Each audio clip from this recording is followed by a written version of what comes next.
Welcome back to the series where I'm walking around the whole of Cornwall and the Isles of Scilly in one trip. In this grand final of the series, after a few days rest, I get a free trip on the Scillonian over to the Isles of Scilly, get behind the wheel with the captain and talk about finding the lost land of Lyonesse, before landing and spending the next 5 days walking around the 5 inhabited islands of St Mary's, St Martin's, Tresco, Bryher and St Agnes, making friends with the locals along the way before returning back to Penzance Harbour and finishing the last few miles of the trip back to St Michael's Mount, ending this unforgettable journey. Today is the 7th of June. My feet are well rested, I'm good in the mind, my bag's a bit lighter because we're not stopping for as long. I'll be spending 5 days on the Scillies from Saturday to Wednesday, and I hope to go over all 5 inhabited islands. But right now I'm walking down to the harbour, which the Scillonian leaves at 9:15. It's currently 8:20, so I should be able to have time to put this bag in and have a little relax before we go off. Also, I may be allowed to go up and meet the captain, which could be quite fun, good for video, so yeah. I headed through Penzance and back to the harbour where I left the last video, towards the Scillonian. A big shout out to the Isles of Scilly Steamship group and my neighbour for sourcing out a free return ticket for me so that I could finish this journey, which would have otherwise cost me £200, and for the experience on the ship that was to follow. After putting my bag in the crate, I met the purser, who said that once the ship had taken off, they would invite me up to the top to meet the crew and get the best angle for this video. So after getting on board the ship and looking around, having seen it most days of my life and never been on it, I sat down and waited for the ship to set off and take me to the Isles of Scilly for the first time. Your safety and security is paramount. And before long, we were off.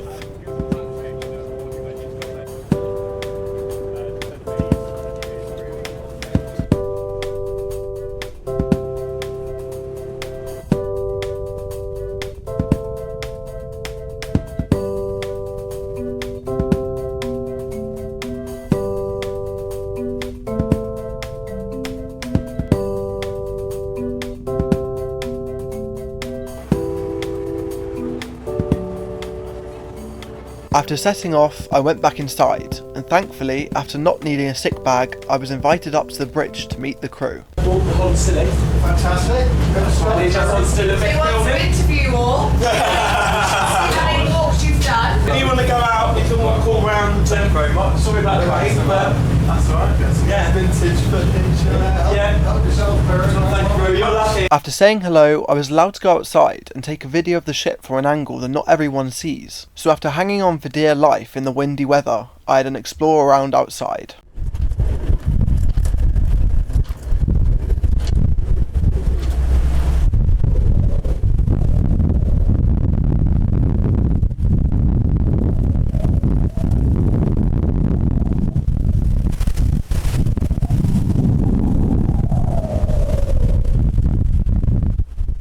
I then went back inside and met the captain, who I had a very interesting conversation with about where he thinks the lost land of Lyonesse is. A mythical lost land that was believed to have once stretched from Land's End to the Isles of Scilly before getting swallowed by the sea in one night, with some factors backing up its existence, despite the myths about it. Well, how did they get over here? Yeah. Lyonesse.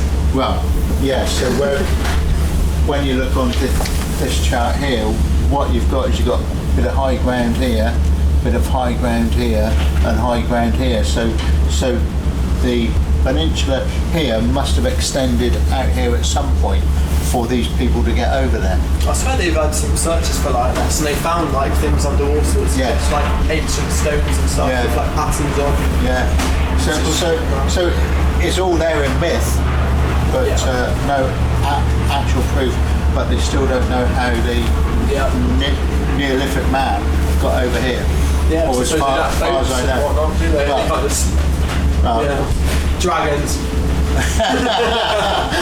Who knows? And after an insightful conversation, they were kind enough to give me some free lunch, which I had while staring out the window at the stormy conditions, which luckily didn't make me sick. And I had a chat with another crew member as we were approaching the islands, who told me some more about them and what we could see going past St Mary's. We're doing this, we're following this line. Yeah. We're going in between St Martin's and St Agnes, St Mary's and St Agnes. Come round here and then we'll tie up here. Is it real? Got Tresco and Bryher. You could probably do Tresco and Bryher in a day. Yeah, I was going to say that, but it's smaller. You know, and there's Samson. They have a lot of ferries between the islands. They do, Like, yeah. From, like, the small, not just from St Mary's as well. No, they'll go from St Mary's to Tresco, and then you can always get a lift or something or whatever down on the quay, and there's a Got this next to those, yeah, and you go to Bryher, you know what I mean? And then if you're on Bryher, you're going back to St Mary's, you know what I mean? Just ask around. So everyone must have a boat with that. More important to have a boat than a car. Yeah. I'm surprised they have the driving test on St Mary's. Yeah, you can get to Puffin Island here at low water. It dries out. This green area dries out. You can get onto White Island as well there at low water, but Was it every local island? not only on the spring tides. You can walk between Tresco and Bryher at low water on spring tide. Let's try and find Lyonesse. Yeah, it's out here somewhere. Before long, all the islands were right in front of us, and I tried to get some good footage of our entrance.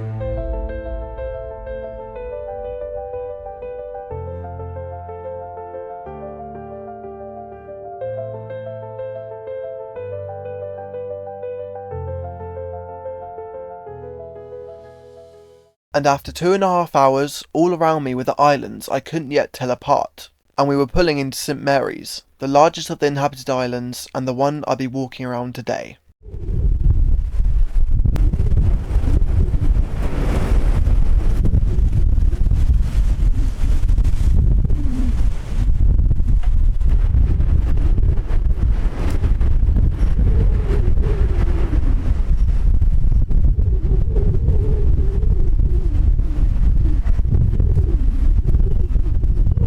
I said a big thank you and goodbye to the crew and then stepped off to start the last part of this adventure.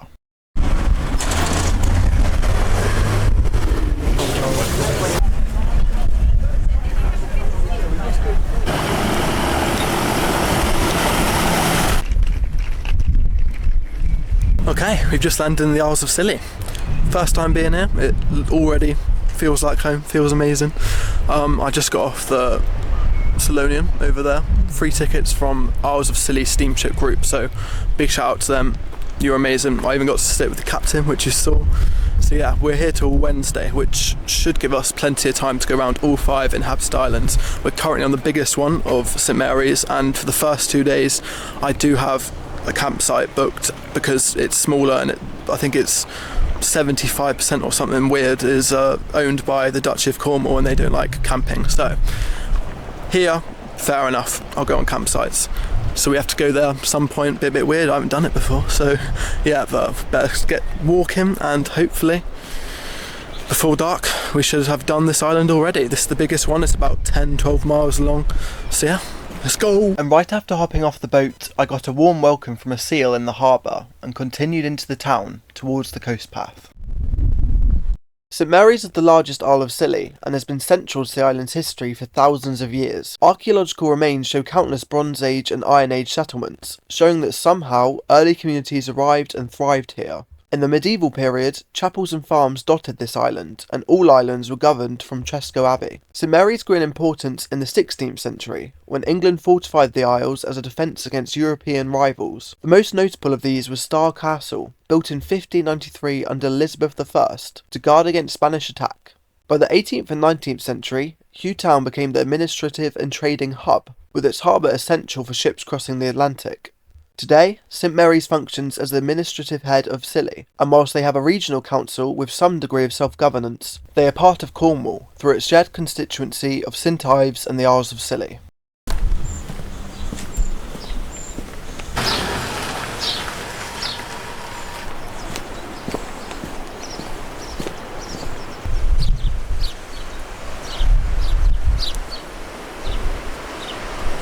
The first part of the path goes through the batteries, part of the coastal defences that were built to defend against invaders.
The views are incredible. It's kind of weird being here, where you've got an island there, and they're all magnificent.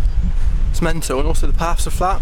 Another nice bit I've heard around Tresco and another island is a bit more rocky, which we'll come to, but after going around Bude, I don't think that'll be a problem. So, enjoying it so far. My legs and my feet are fine, which is amazing. I don't have to worry about blisters and rubbing and whatnot. We're only here for a couple of days, so good spirits, good mood, and I'm enjoying it. Having only just started the walk around the Scillies, I was looking forward to seeing all the sights to come and carried on my way around St Mary's.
Okay, we're just on a full loop of the garrison, which I didn't know that you had to do to get down to the beach to continue on. But it's okay, that was quite a nice walk, so now we're just going on down to the beach to get to the other side where we can walk around the whole thing. The walk around the garrison led me to where I started, and it took me a bit of time to find out the right way to Porthcressa Beach, which starts the uninterrupted coast path around the island. The rain was also on and off lightly, so I put my coat on and carried on past Porthcressa.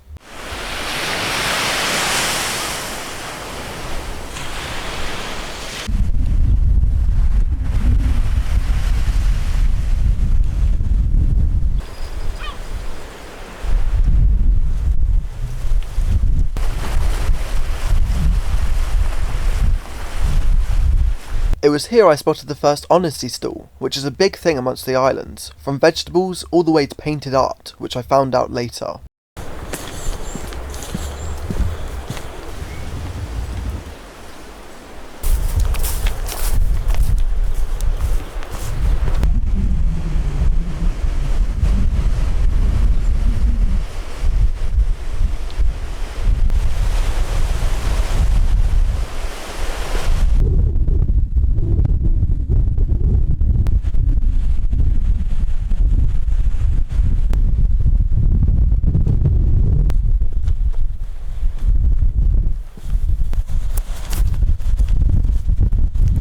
Walking around this corner, I saw something floating in the water. I'm not sure if it was a shark or a big fish, but thought it was pretty interesting.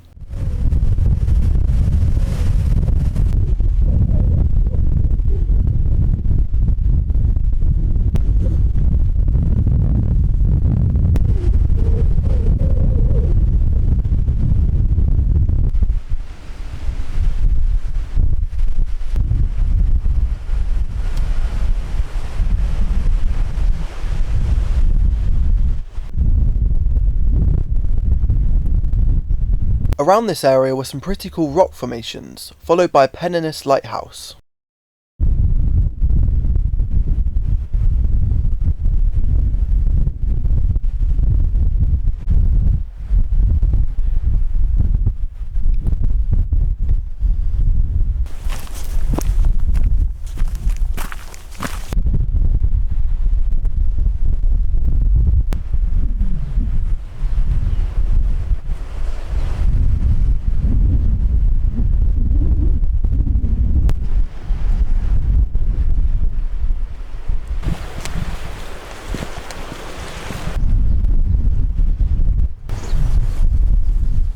There's a weird humbling feeling you get from being here. It's kind of weird, like everyone's really friendly, like even more friendly than the mainland. It's really weird, but it's really cool as well, and everywhere is just nature, and all the birds are thriving, all the butterflies are out, and it's weird. You should come.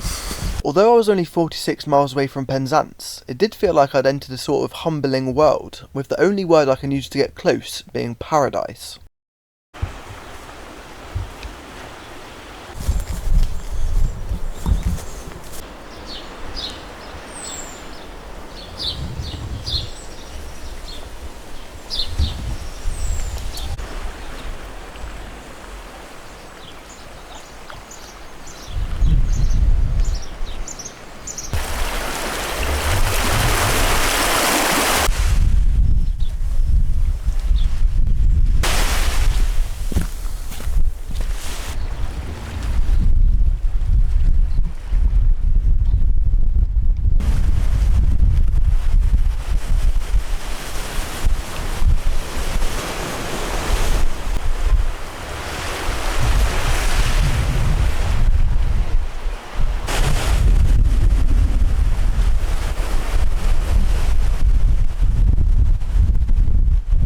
I was now passing St Mary's Airport, where you can alternatively get a sky bus from Penzance or Land's End instead of taking the Scillonian, which only takes around 20 minutes. I did just put all my stuff back in my bag, my coat and everything, but now it's raining again, so I have to take it all out again.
say that every single coast path, every single beach, every single person really has been amazing so far. It's a very special place. I'm loving it. And only around the corner was the first Bronze Age site of the day.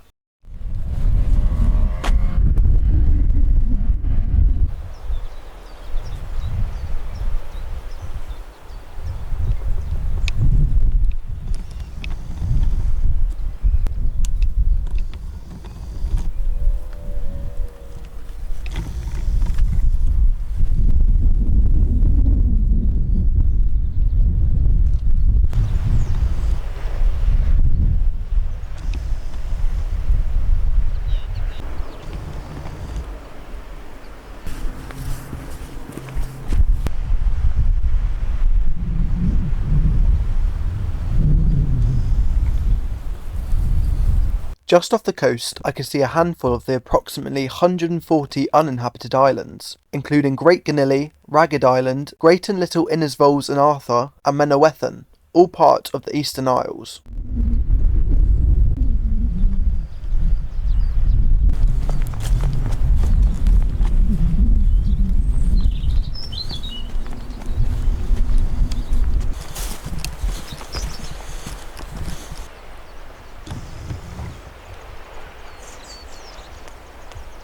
I found myself stopping for a minute off the path to appreciate just where I was and have some lunch with this amazing view before continuing on. Just had a quick food and water break with the best view ever. Don't think you can really beat that, really. So yeah, back on the route again. We're about just past halfway, I reckon now. It's about 4 o'clock. So all is good. We're having fun.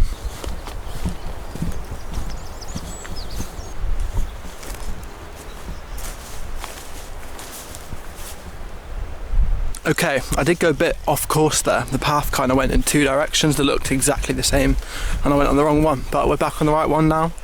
That's one thing about coastal walking, is the paths can be quite, stub my toe, nice, ambiguous, and especially when you're walking for miles and miles there. If you pick the wrong path and you go down for a bit, it's kind of hard to find your way back, but we found it and we're back on the road again.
After a nice walk along the sands for the first time on the islands, I was soon approaching the next ancient site.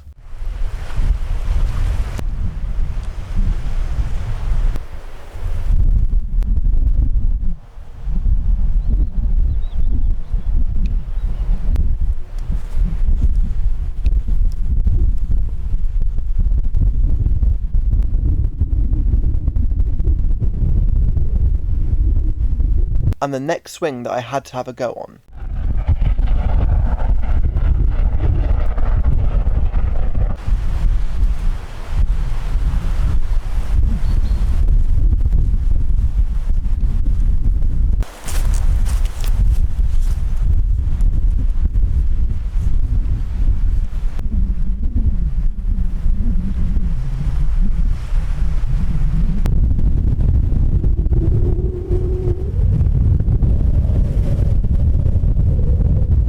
and the next swing that I had to have a go on.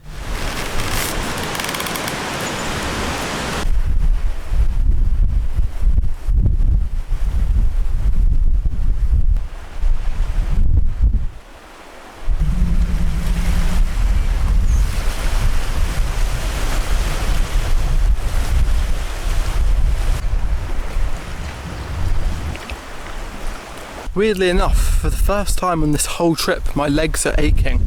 They've not ached one time the whole journey until right now. It's a bit odd, but it's not bad, but it's still worth mentioning. A bit odd. But yeah, keep on going.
I was on track to be finishing St Mary's in 6 hours, and given that it's the largest island, it seemed that most of my time was going to be spent enjoying the islands rather than rushing them, something I'd make the most of later when I met up with some locals who gave me a view into island life.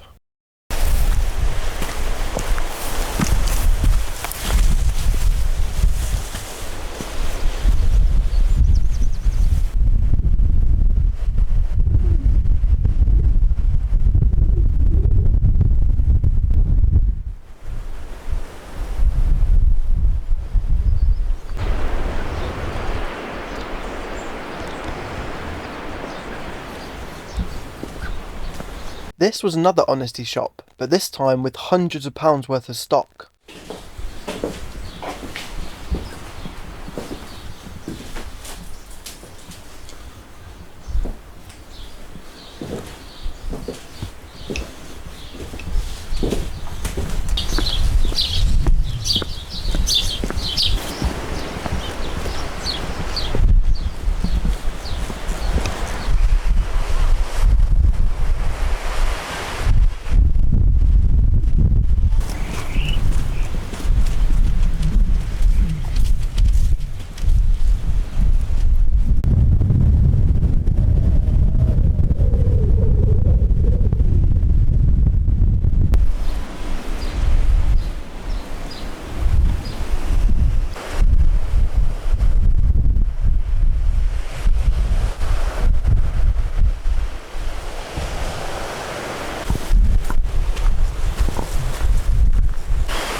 These are the gig sheds, which store the gig boats used in the Isles of Scilly's most popular sport, gig racing. Gig racing is a traditional Cornish sport that comes from the real life or death 17th century pilot gigs that race to reach incoming ships to get the job of guiding them to safety in dangerous waters. This then evolved into a sport where teams of 6 race each other annually at the Gig Racing World Championships in May, which doubles the population of the Isles during the competition. Out of the World Championships, you can usually watch men's races on Friday evenings and women's races on Wednesday evenings. And after spotting the shed, I was just heading back into the main town.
I'm on the route to the campsite. I'm about 5 minutes away, but it said on the website, I've just checked, that the last check-in's at 6 o'clock and it's now 1:15, so that's going to be fun trying to figure out, see if I have to pay a fee or something. Won't be very nice.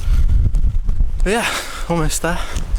Let's keep our fingers crossed. Having enjoyed my time around the island maybe a tad too much, I was coming into the campsite 15 minutes late after check-in, which luckily wasn't a problem and someone came down to help me out. I then set up my tent, which I was a pro at by now, and had up in about 10 minutes.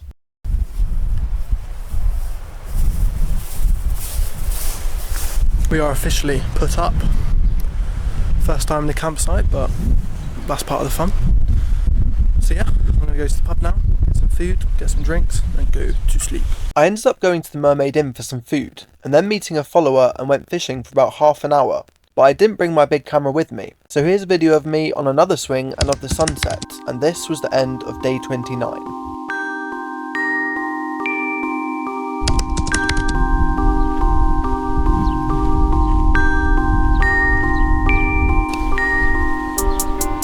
Good morning. It is currently 20 to 10 and the boats leave at 10:15 to get to the other island, and they come back around 4:30. So I'm thinking about going to St Martin's today, because if I was to go to St Agnes, there's a sandbar at low tide which goes to Gugh, I think it's called, but it's better if I go tomorrow because the low tide's at 10:30 and today it's just at 10, so I may not be able to get back from the island if I go and the tide comes up. So I'm going to go to St Martin's, I think, go around there, and then that's probably all we're going to do today, and then I might just go around St Mary's, see some more of the town, which I haven't done.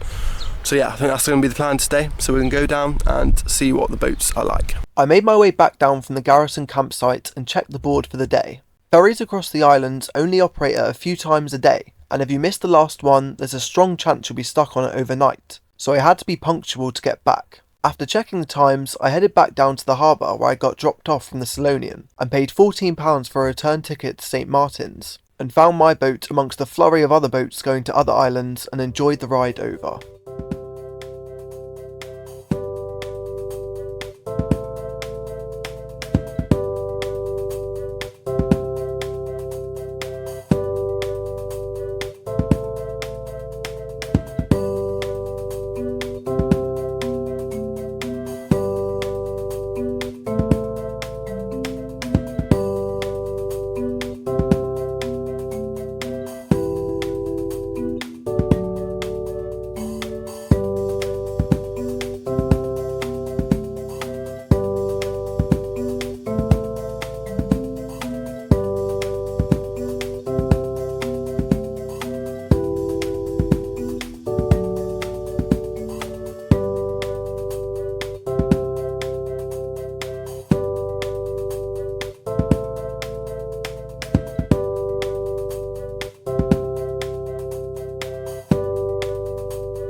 Cheers. It's like the Wizard of Oz. There's one yellow brick road that takes you from one end to the other. There's not a lot else going.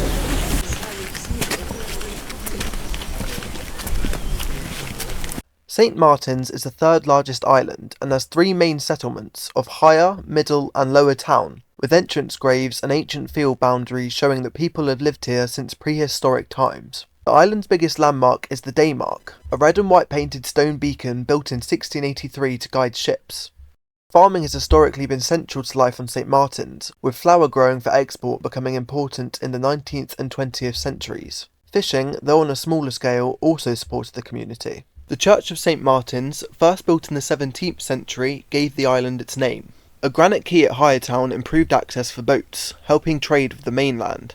Today, like all the other islands, tourism is the main industry. However, the island still has farms, a school and a small close-knit community. Okay, we've arrived at St Martin's and it's currently 11 o'clock. There are pickups every 2 hours, however we've been dropped off at the lower quay and you need to get picked up at the higher quay.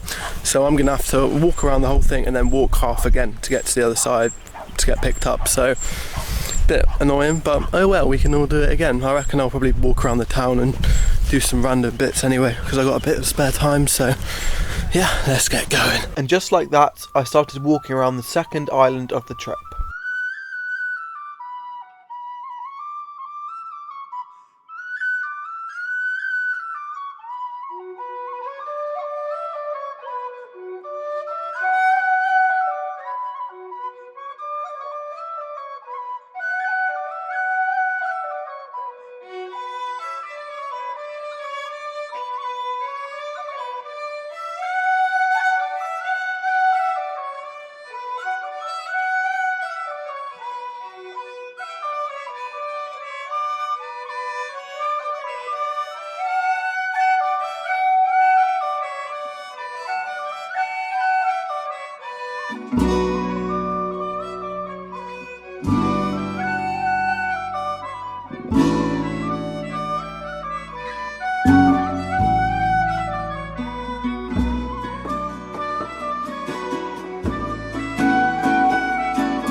I was now well on my way on today's journey, but soon I'd find out that the path was very hard to follow.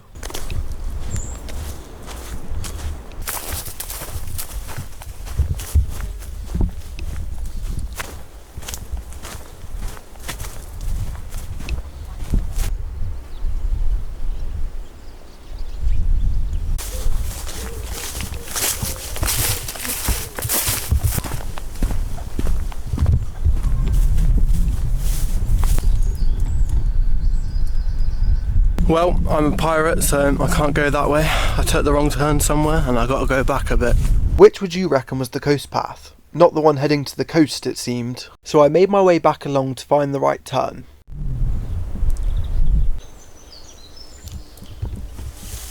Let's try this one.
I then made it to this narrow path that only got narrower.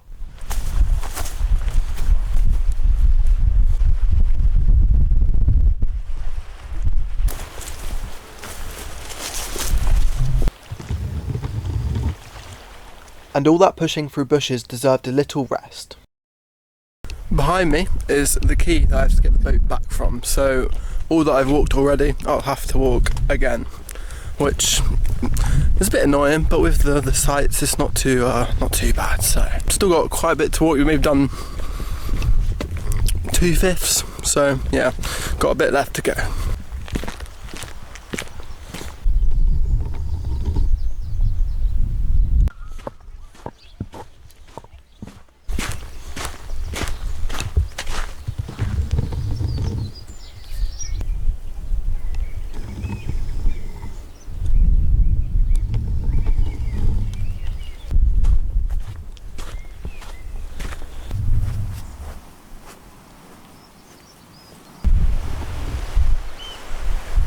And here there were 3 paths with no signs.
Now just over halfway around the island, I come up to the day mark and explored the sites and the neighbouring old buildings.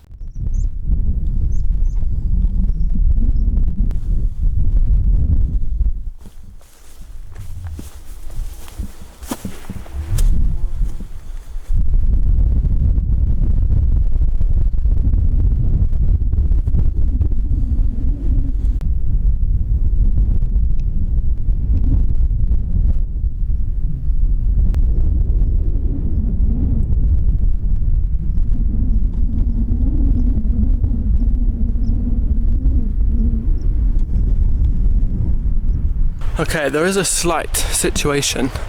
Well, not a situation, but I met someone outside a co-op yesterday who was a follower, and he invited me on Instagram to come to a beach party with his friends around 3. Now, the next boat is at 3:30, which is from that harbour which I just showed you, which is further than the walk around. The time now is about 1:15. So in the time it's taken me 3 hours to get here, I need to go 2/5 of the way back and then back to the harbour. So I'm going to have to be walking quite fast if I want to do that, because it'd be nice to meet some people from the island and have it on video. So that's going to be my goal, but yeah, I need to walk quite fast to do that. So looking forward to meeting some islanders, I hurried onwards, even running at some points, to finish the way around the island and make it back to Highertown Quay in time for the ferry back to St Mary's.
I was now only a couple of corners away from completing the whole loop of St Martin's, and was making good time to return to hire key for the next boat back to St Mary's.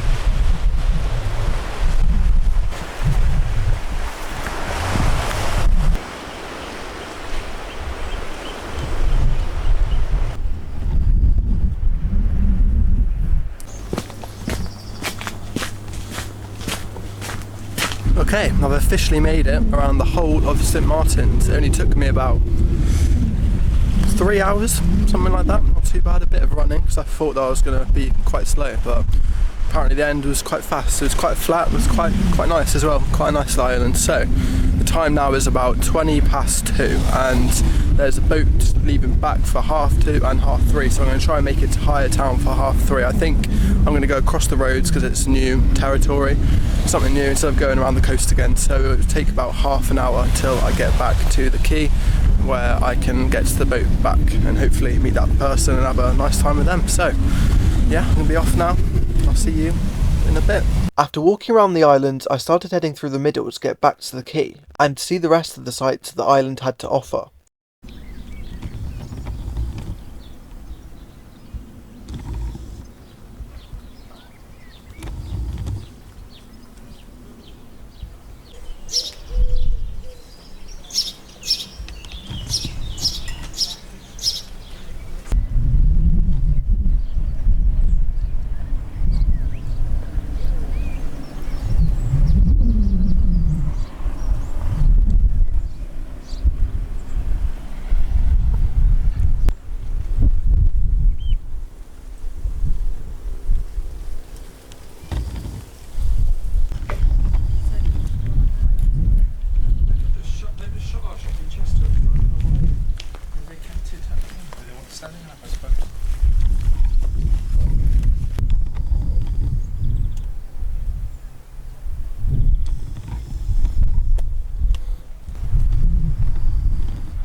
Back in recognised territory because we walked this bit earlier.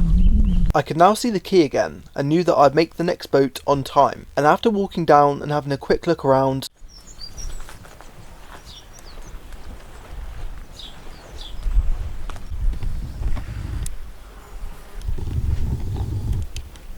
the boat was arriving and I enjoyed the journey back to St Mary's.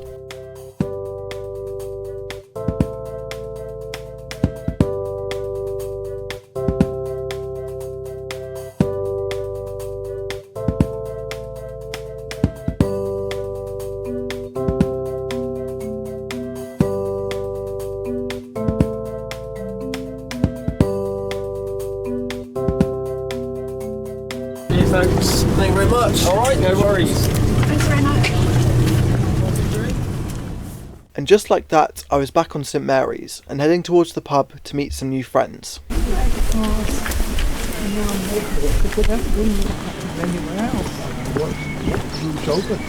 Happy to see some Cornish flags in a Scilly pub, I met a follower who worked on some of the wildlife land, who gave me some interesting bits of knowledge as we headed towards the beach to have a fire with his friends. This one is a rental. Airbnb's Airbnb. Well, this is the wetlands. This is where the water goes when it lands and we get it back. It's pretty cool. It's also home to the European eel, which is critically endangered. So it means they have to grow up in inlands here. This is why we They swim out, and if they make it, they get to breathe in this. This is called Leachy's Bridge. Cheese, what? There's just this one particular one. Yeah, this one, because the guy who it's named for, he's died recently. Okay. But he always would be walking across and he'd be in the pond trying to find leeches. There's leeches in Scilly. Like medicinal. Never found any. Happy to hear some interesting bits of local knowledge, we carried on walking towards the beach. It was also nice to see some more inland parts of St Mary's, and at this point I was starting to really get an appreciation for life on the islands.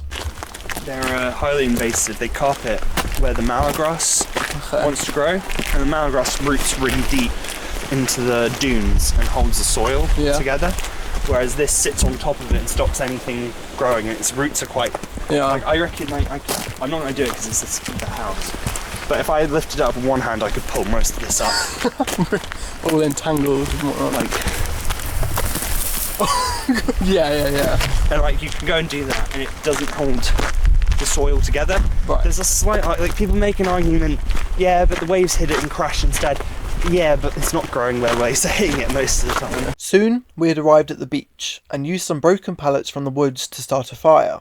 We sat around for hours discussing many topics, having marshmallows, and I got to know the 5 people quite well. It was interesting to see just how different life was on the islands, with these groups of friends being all different ages and backgrounds.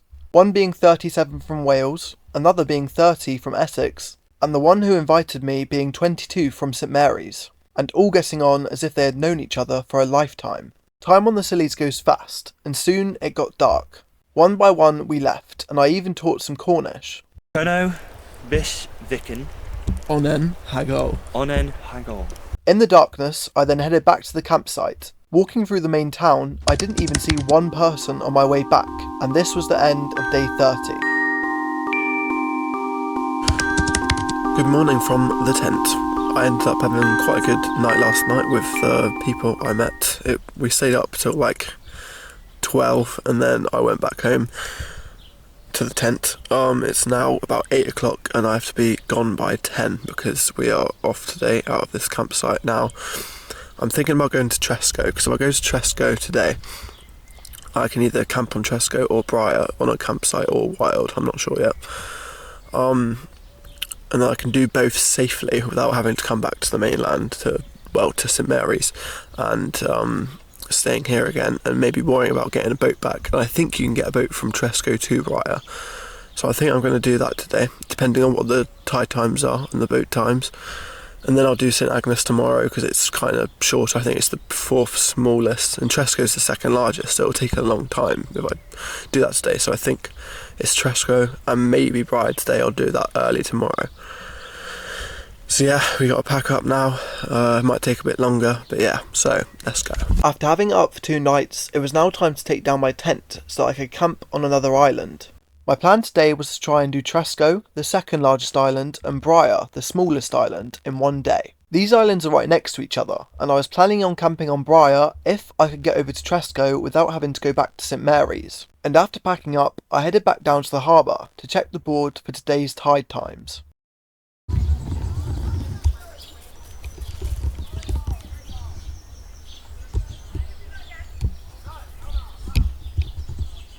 Okay, I've left the campsite. I'm currently going off to the dock to get a ticket to go to Tresco, and I think I can get a ticket from Tresco to Bryher on Tresco and obviously back, but I think there aren't any campsites on Tresco that I can see, so I might have to camp on Bryher. But if I camp on Bryher it means that I'll have to get an early boat tomorrow morning, which isn't amazing, back to Tresco to get back to St Mary's to go to St Agnes. God, that's a lot of names to remember. But yeah, so I'm not 100% sure whether I come back to Tresco and try and wild camp there. I have no idea yet, so I guess we'll figure things out as we go, but 100% off to Tresco today. So I headed back down to the now all too familiar harbour and got a single ticket on the Surprise to Tresco. The boat was full of people and I was the last one allowed on, so I didn't do any filming on the boat, but shortly I arrived on the island. Thank you very much. 5 near Grimsby, halfway up the island on the left. There's a big map at the top of the quay. Don't come back here because we won't be here. And don't go to the old Grimsby because that's where we won't be either. Tresco is the 2nd largest island and has a very mixed history. In the 10th century, a small Benedictine priory was founded here, dedicated to St Nicholas. For centuries, its monks tended to the land and the people of the islands, until King Henry VIII's dissolution of monasteries abolished the abbey, eventually turning it into ruins. Tresco's position in the western approaches later drew the attention of kings and generals. During the English Civil War, royalists held the Isles until Parliament built Cromwell's castle in the 1650s to guard the narrow channel. The island's modern history begins in 1834, when Augustus Smith became Lord Proprietor. Beside the Abbey ruins, he built his home and planted the now world-famous Abbey Garden, filling it with exotic plants nourished by the Gulf Stream. Today, Tresco is the most expensive island to live on or visit, and is the only one without a campsite. Good idea. Yeah, make sure I know the map. Yeah. Proper job. Okay, we are on Tresco. Now I only got one single ticket here because my aim is to camp on Bryher. There's a campsite, so that is my best hope. However, we do have to get to Bryher, which is the problem. At low tide apparently you can walk, like there's still water, but you can take your boots off and it'll be fine. But it will probably take quite a while to... Nice. As I was saying, you can get to Bryher, but it's a causeway, otherwise I'll have to get a boat. And I'm not 100% sure on Mondays whether they go from Tresco to Bryher just for Tresco and Bryher. So, worst case scenario, I'm stuck in Tresco, which there are no camping sites. So it's a bit of a weird one today. I'm kind of hoping everything goes well, but if it doesn't, then we can be on the worst island to have to camp. So, wish us luck. So with the aim of getting around Tresco in time to get the boat to Bryher, and hopefully not get stuck on the only island without a campsite, I started my walk around the second largest Isle of Scilly.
After looking at the website, it looks like at 3 o'clock there is a boat from New Grimsby Harbour, which is right here. So, the time is now 11, it won't take 4 hours to get back here.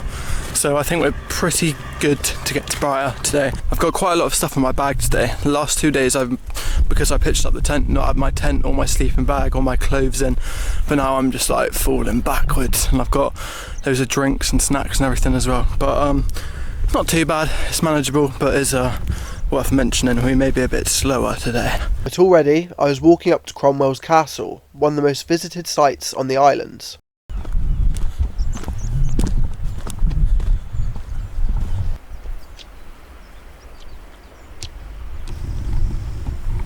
Cromwell's castle is a 17th century artillery tower built by parliamentarian forces in 1651 to 1652, after recapturing the islands during the English Civil War to defend against potential threats from the Dutch, replacing an earlier Tudor blockhouse, and I had an explore inside.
making my way to the top, I started my way down the steep staircase back to the entrance to carry on walking around the island.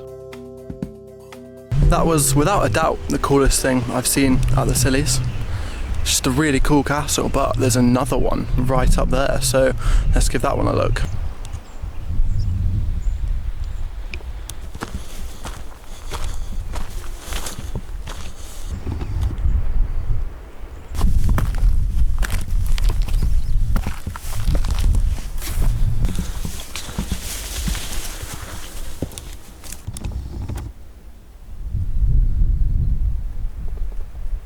This is King Charles Castle, built between 1548 and 1551 as part of Tudor defences to protect Scilly from French attack. Named for its royalist occupation during the English Civil War in 1651, the artillery fort proved to be a poorly sited structure for defending the harbour it aimed to protect, and much of its stone was used to build Cromwell's castle in a much greater position. Once again, I had a look around the site, but it didn't quite compare to Cromwell's castle.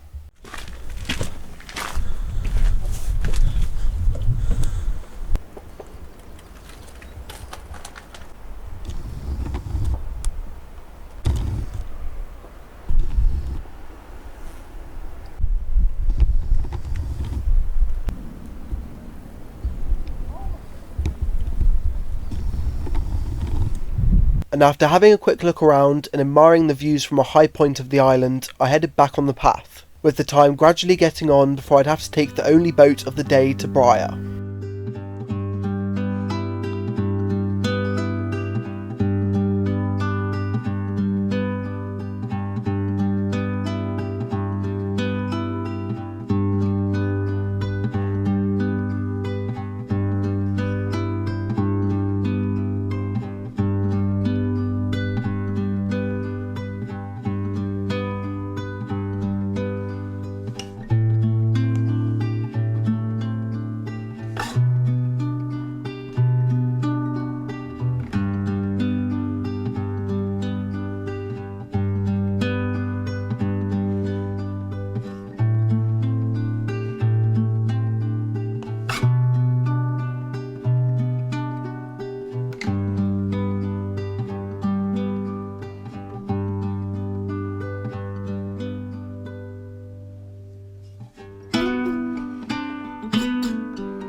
We are approaching the next castle, which I've had to go a bit off course for, so I will have to go back to the coast after this, which is a bit of a walk, but it's worth doing it. I'm only here once, really, maybe one other day, but not for a long time, so I need to see everything that's here.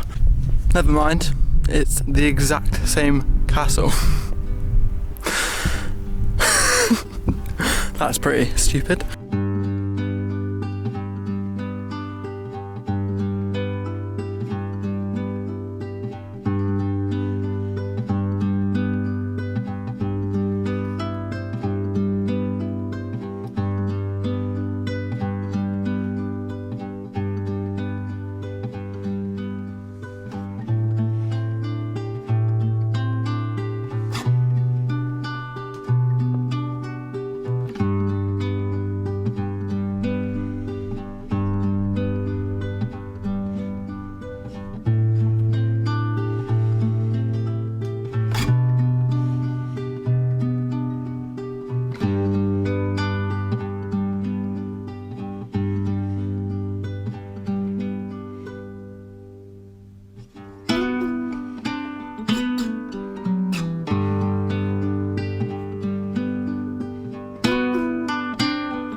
After finding my way along the coast path to Old Grimsby, I was now approaching the next new artillery tower of the old blockhouse, similarly built between 1548 and 1552 to defend against French attacks, and used during the English Civil War.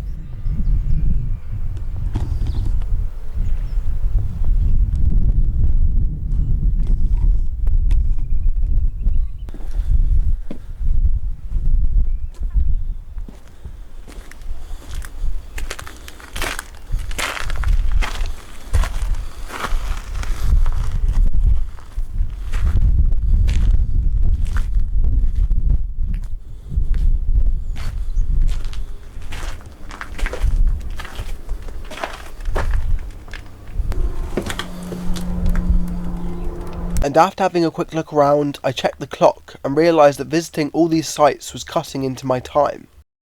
With all these stops, I am definitely cutting into my time. The time now is 1:30, which means I've only got 1.5 hours to get back to the harbour, to get the boat over to Bryher, which is a must do. So I'm going to need to walk really fast this next hour. So with the sky starting to get cloudy, and with the boat I couldn't miss in my mind, I headed off at some pace, but still enjoying my way around.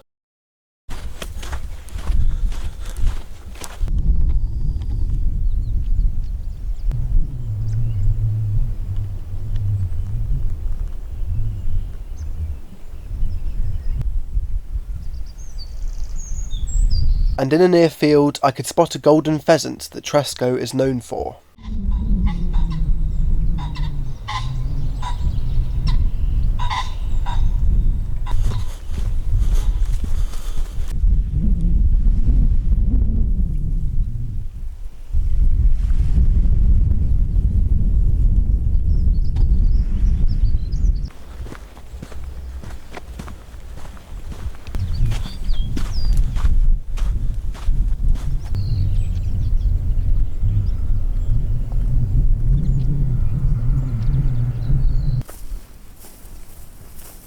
Soon I ended up walking through this cool logging area and was getting close to completing a full loop of the island.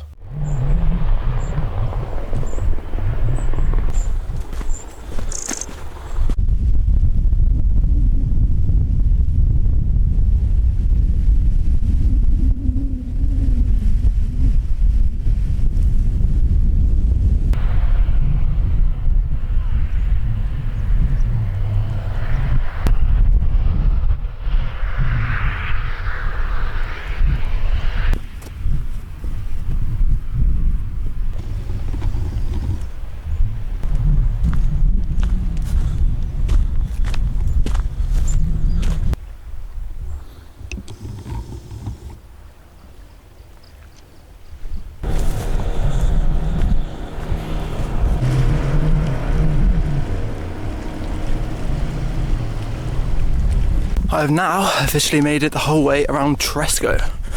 I could have done around the lake, but I wouldn't have enough time to get the boat, and I have to get this boat, otherwise next one's at 6, but I think you have to pay for a trip to St Mary's as well, which I'm not doing today. So yeah, it was the second largest island, but I did it pretty quick. The time now is about 2:10. I need to get back to that harbour, probably for 22, because I think they leave a bit early.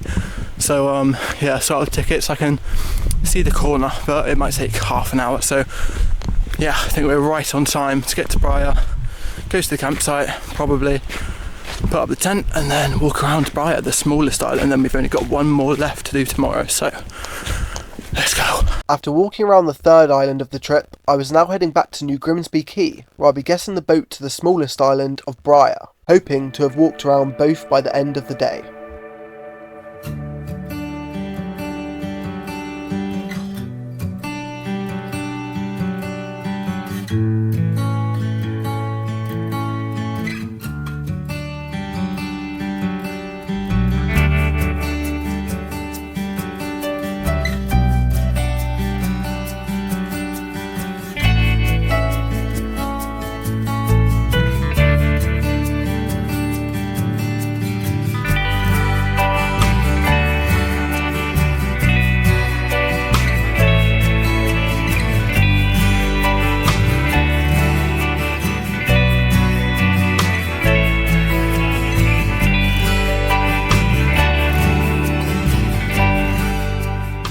I've made it to the quay on time, and whilst waiting for the boat, in a random coincidence I bumped into a mate from school who I had no idea was working here, and after a nice chat I was on the short boat ride over to Bryher.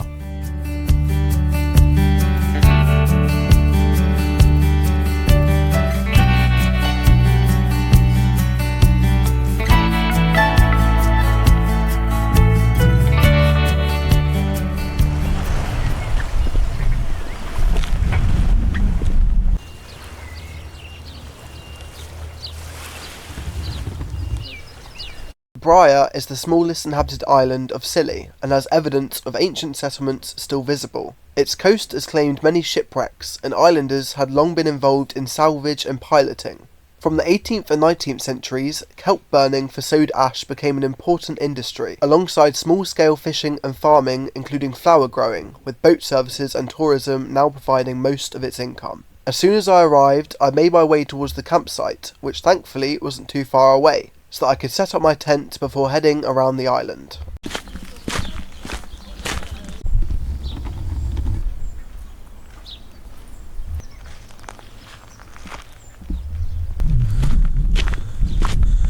Soon I had arrived at the campsite, and I booked in with the owners before admiring the view over towards Tresco and put up my tent.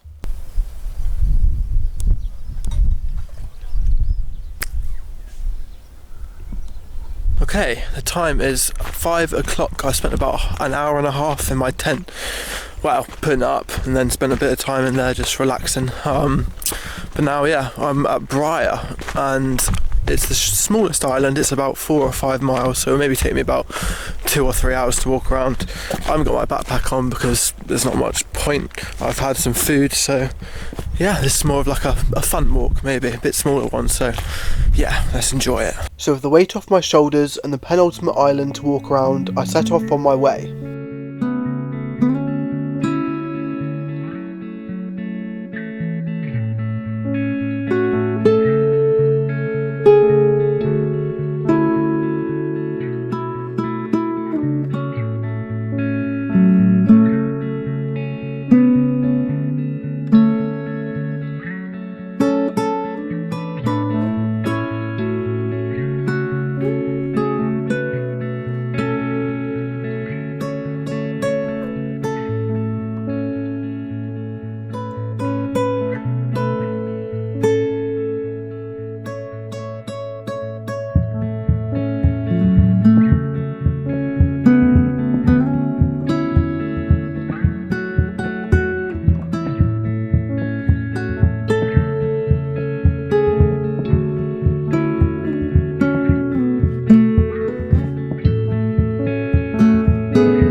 I was enjoying this walk, with the granite scattered everywhere reminding me of home. It was also reminding me that after this one, I'd only have one island left, and not long to go until this adventure of a lifetime was at an end. But I tried to forget about it, and carried on my way around the island.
Let's find this swan.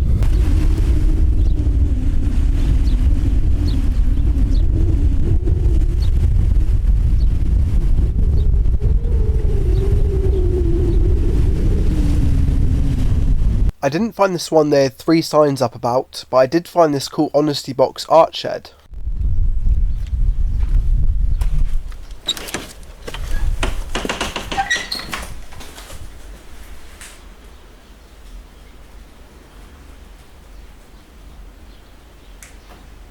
No swan, but I think it's quite cool how they've just got a studio with probably over £1,000 worth of art, just no one in there. It's very honest around here. There's honesty boxes for everything from veg to plants to art everywhere, and it's I've said this before, but it's humbling being here. You feel almost, I don't know, kinda. It's weird. Come to Isles of Scilly. And with that, I'd already walked halfway around the island and was approaching Hell's Bay.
Just behind me then was where I got off on the boat, so now we have officially walked all the way around Bryher as well. That's 4 out of 5 islands. I'd say Bryher's top 2. I'm not 100% sure my favourite island yet, but I'd say Bryher, St Mary's probably up there. Maybe Tresco. Yeah, I'm not sure yet. I have to think and have a look back at the footage because they kind of all blend together after a few days. But yeah, tomorrow I have to go to St Agnes, which has a famous ice cream shop, a few good things. They have alternate days which you can go to St Agnes straight from Bryher. I'm not sure whether it's tomorrow, otherwise I have to go back to St Mary's, then go to St Agnes and hope I don't get stuck there because the day after is when I'm going home, so it's going to be an odd one. But right now we're going back to the campsite. My phone's on about 3%, but all my stuff's charging there, so yeah, I think when I get back it'll be about 7, half 7, so yeah, enjoyed today. 2 islands in one day, and I'll see you back at the campsite. After walking around the island, I decided to go through the middle back to the campsite to see a few more of the sights that Bryher had to offer.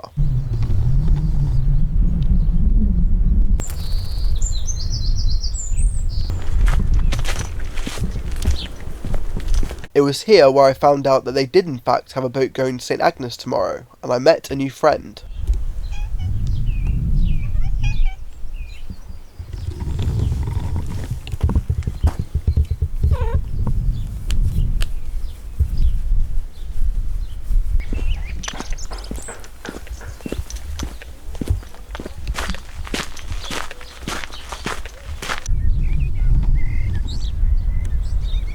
back at the campsite, and this is my dinner. A crepe, whatever you call it. A gold bar and some Oreos. In hindsight, maybe should have bought a Trangia or some sort of oven cooking sort of applicant, but it's weight, and well, that's not the reason. I just couldn't be asked to get one. But yeah, is what it is. But I did smell some like pot noodle that someone else was cooking. I was like, I wish. But yeah, we're gonna probably go outside, watch the sun go down, and then call it a night, and hopefully tomorrow go to St Agnes, go around that last island. Jealous of my neighbour's pot noodles, I headed down to the nearest beach with my boots off, which surprisingly didn't hurt as much as having them on, and spent the rest of the time in the light on the beach. Right now the time is 9:30, and I was going to stay on this beach till the sunset, but the thing is, there's no sun, it's just cloud. I'm not sure if it's on the other side, not sure, but yeah, it's been a good day. First day we've done 2 islands in one. We've done the second largest and the smallest of the Scilly, so yeah, it was quite nice. I think I really like Bryher. I also really like the castle, Cornwall's castle in Tresco, right behind that rock there. Yeah, it's a good day. I shall probably leave it here for today. Go back to the tent, get some sleep, because we're not going to see much out here now. So yeah, I shall see you tomorrow for the last island of the trip.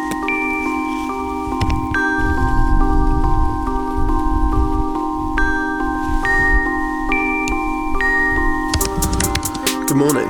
It is currently 8:30, and we need to get the 10 o'clock from Bar, which is a key maybe 20-30 minutes down there, to get to St Agnes from Bryher, and then from St Agnes there is a 4:30 one to get back to St Mary's, where I'll be staying for the rest of the trip after the stay, so I'll be safe when I come back on Wednesday, tomorrow. So yeah, we just got one island left, it's St Agnes. Looking forward to it. After this I would have done almost everything. I've just got to go back to St Michael's Mount, and then we've gone the whole way around, which is weird to think. It'll be about 500 plus miles I've done in the last 30 odd days, so mental. But yeah, let's pack down this tent and get on. Yesterday marked the point that I had walked 500 miles, an incredible achievement I found hard to visualise at the beginning of the journey. But now it was time to pack down the tent and head back to the quay to catch the boat to St Agnes, in the rain, on the longest ride of the trip so far, that will be stopping at Tresco and St Mary's Islands first.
and after an hour on the boat, it was time to explore the last island of the trip.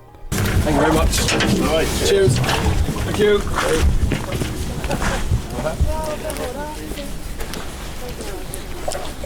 St Agnes is the 4th largest Isle of Scilly and the most southwesterly community in Britain.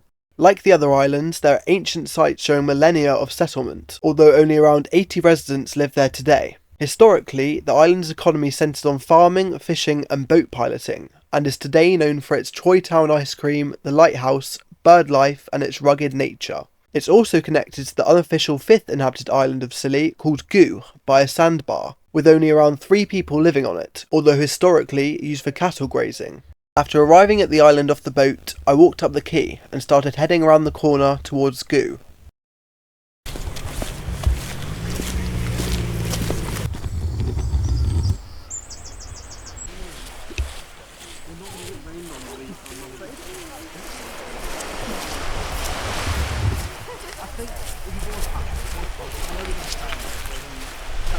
After spending about an hour on the boat, being the last stop, St Agnes from Bryher, we have made it. And right now I'm on the sandbar and I'm going to go to Gugh first because it's technically inhabited, but it's also kind of part of St Mary's. Otherwise it'd be the smallest island. So while the tide's still down, I'm going to go across here now so I can do 6 islands. And afterwards I'll go around St Agnes. So yeah, let's go around this one first. So I headed along the sandbar and started walking around Gugh, the unofficial 6th inhabited Isle of Scilly.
After passing the over 3,000-year-old Old Man of Gugh standing stone, I was only a couple more corners away from completing this small island.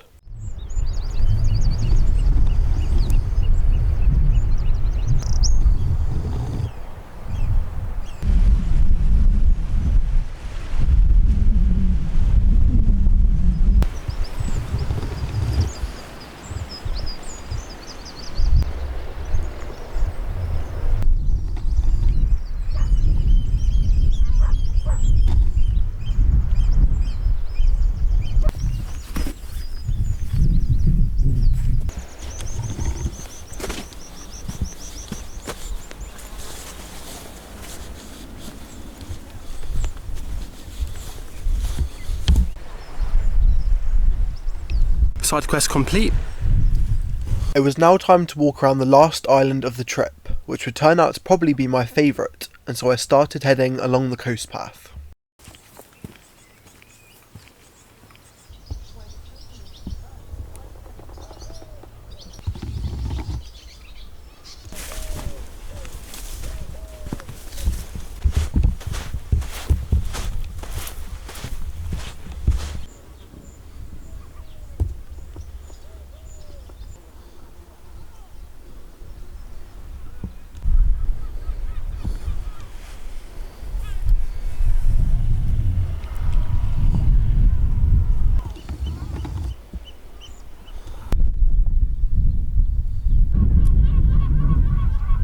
This island had a very rugged feeling, and being the most southern island, it also felt the most disconnected, with no other islands in view from the south, and I carried along the rocky path, heading towards an ice cream shop I heard many great things about.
After walking 3/4 of the way around St Agnes, I was very quickly approaching one of the bucket list items I had before coming here, to go to Troy Town and try their ice cream to see if it beats Gelbert's in Newlyn.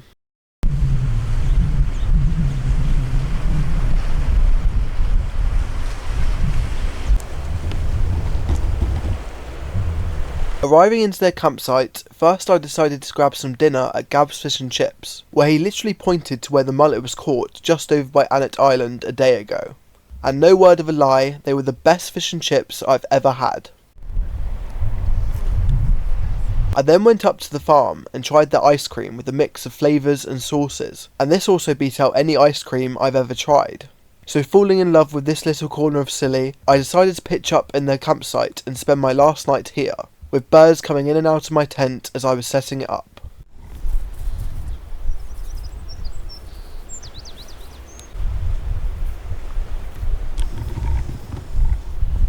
Once it was up, I headed back off for the last time to finish the last quarter of the last island.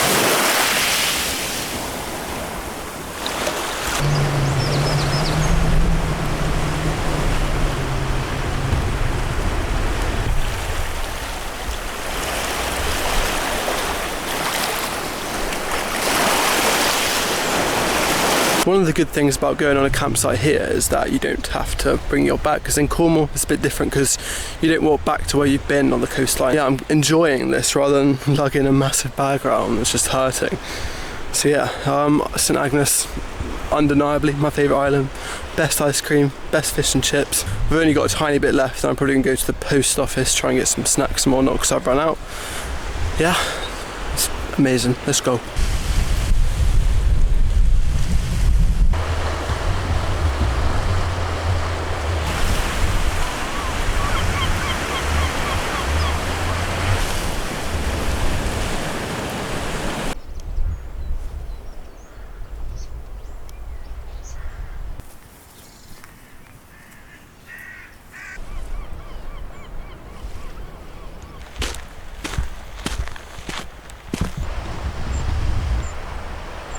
This is the quay where I had arrived this morning, meaning I had now officially walked around every inhabited island of Scilly, and to celebrate I had a pint of Rattler in the Turk's Head.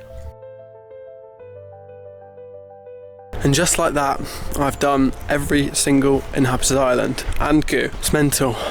Now I've only got 2.5 miles left of the whole trip, which is from Penzance Harbour back to St Marcus Mount where we started this 41 days ago, with I think 9 days in the middle to rest my feet and get the ticket sorted. So it's been an incredible adventure, uncomparable to anything else I've ever done in my life.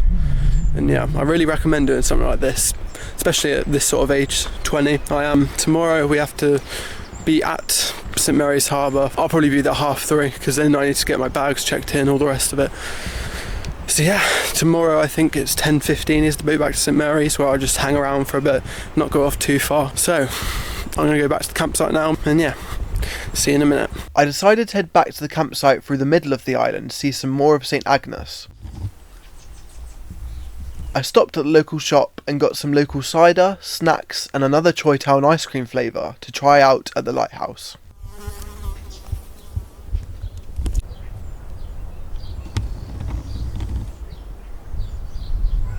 Choy Town ice cream is so good. I had to get one in the shop because they only have a certain amount of flavours a day, so I got apple crumble, which I love.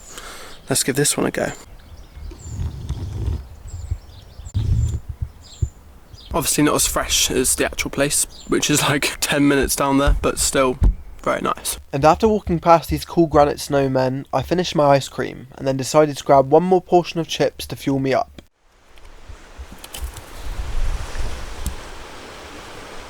I made up for the past few days not eating amazingly well. I was absolutely craving some hot food yesterday, especially after smelling next door's pot noodles, but today I've had fish and chips and then another portion of chips because I'm just hungry. But now I've got some chocolate covered fudge and something maybe a bit healthier, some dried strawberries.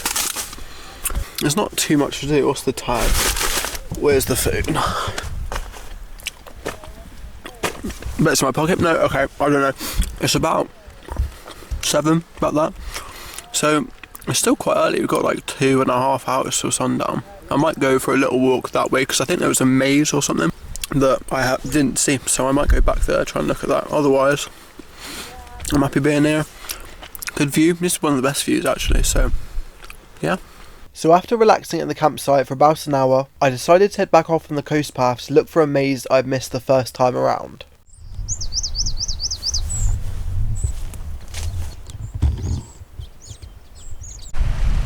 Well, this was the maze. I think it'd be quite easy to get out of.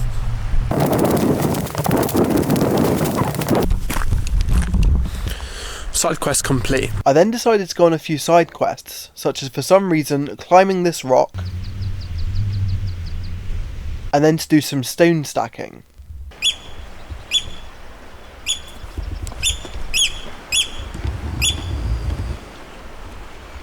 Yeah, be quiet. After this small one, I decided to do a big one on this big driftwood log. I have red rocks there, big going smaller, and then white rocks here, big going smaller, and then I might try and stack like smaller rocks on top, because why not? I mean, it took like half an hour doing it, but it's pretty cool. I'm sure some people will appreciate it, so thumbs up. I said goodbye to my masterpiece to help pass the time and headed back to my tent with the sun going down, and ended the last night of the trip here.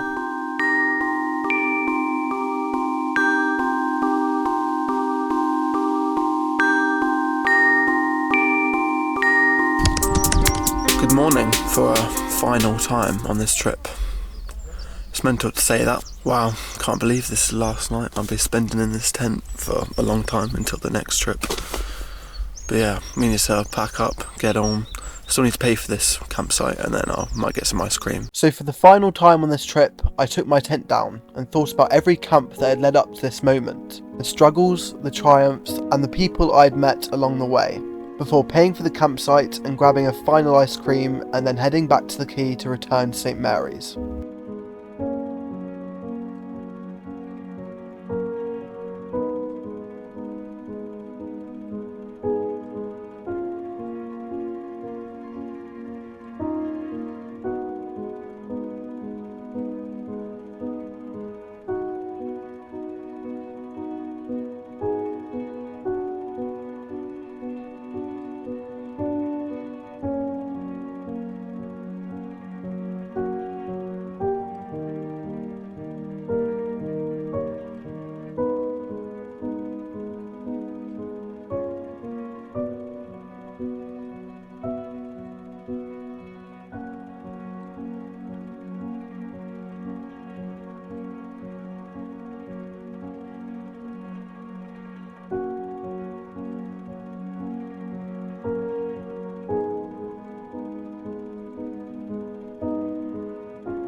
Okay, we're back on the quay.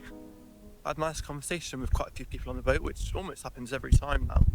But yeah, we're here. It's about 10:30, so we got another 5 hours-ish to wait. 6 hours until the actual boat leaves, so it's a little bit of time. When I arrived back to St Mary's, I grabbed a pasty from the cafe and decided on what I was going to do the rest of my time here.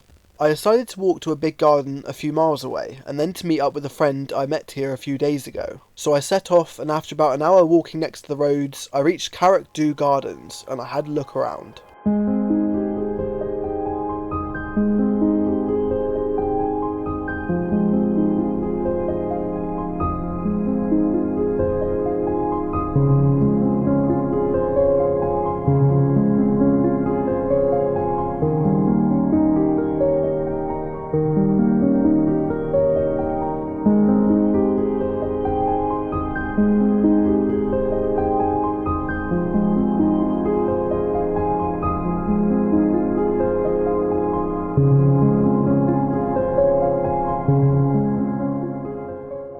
After a nice look at the garden, I started the long walk back, and by the time I was in the main town, the Scillonian was there. I then met back up with a local from the other day and said some goodbyes before eventually heading back down to the quay and on the Scillonian, which would take me back to Penzance, where I only had a few miles left of this trip. And soon we were moving, and as we were pulling away from the harbour, I looked at the islands in the distance and remembered all the people I met and time I had spent there, and about the trip as a whole that was now coming to an end.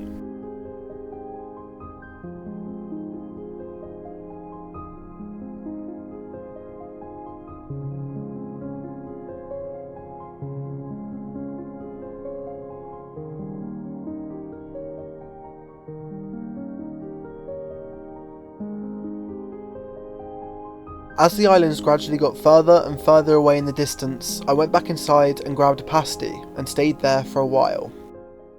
A few inches later. 2 hours later, there was a sick lady I was asked to move for, and being no room left inside, I walked out to the first views of mainland Cornwall.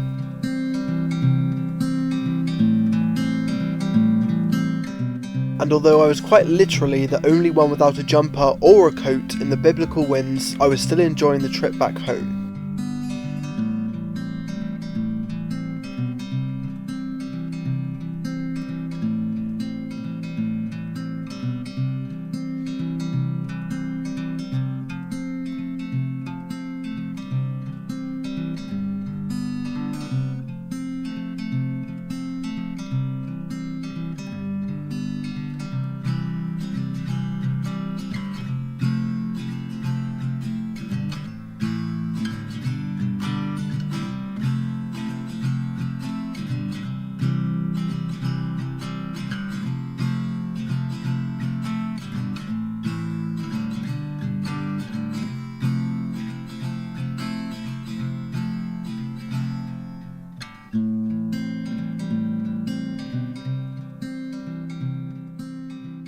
We were now pulling into Penzance Harbour, but I had my sights on a different place in the near distance.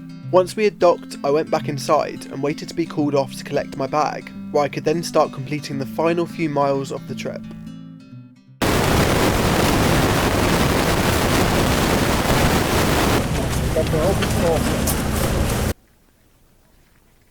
So here we are on the last leg of the trip. We've got about 2.5 miles left, and you can see the mountain. So it all comes down to this. The last walk, it's all flat. It's about as flat as it gets.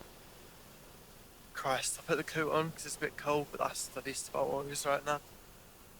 Yeah, start walking the last bit. It's kind of sad actually, but yeah, let's do it. I made my way over from the harbour to the coast path, where I had just over 3 miles left of this journey to complete. This particular stretch I'm on now is one I've walked over 1,000 times, and I always thought to myself, what if I just kept on walking until I made a full loop of Cornwall?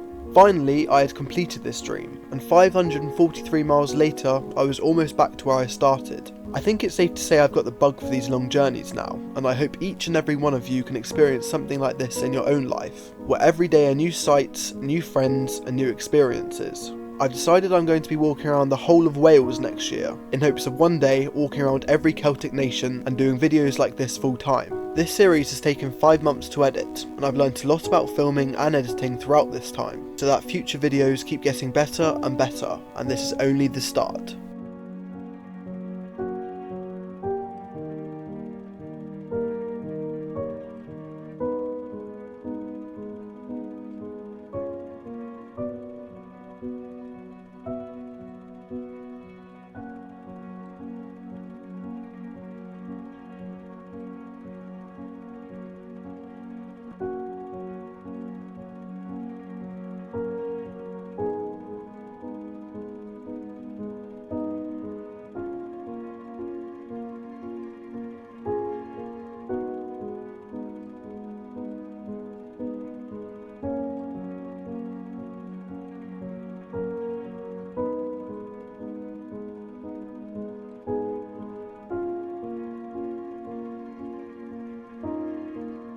Thank you all for watching this journey. It's been one for a lifetime, and I hope to see you all in future videos. Until next time, goodbye.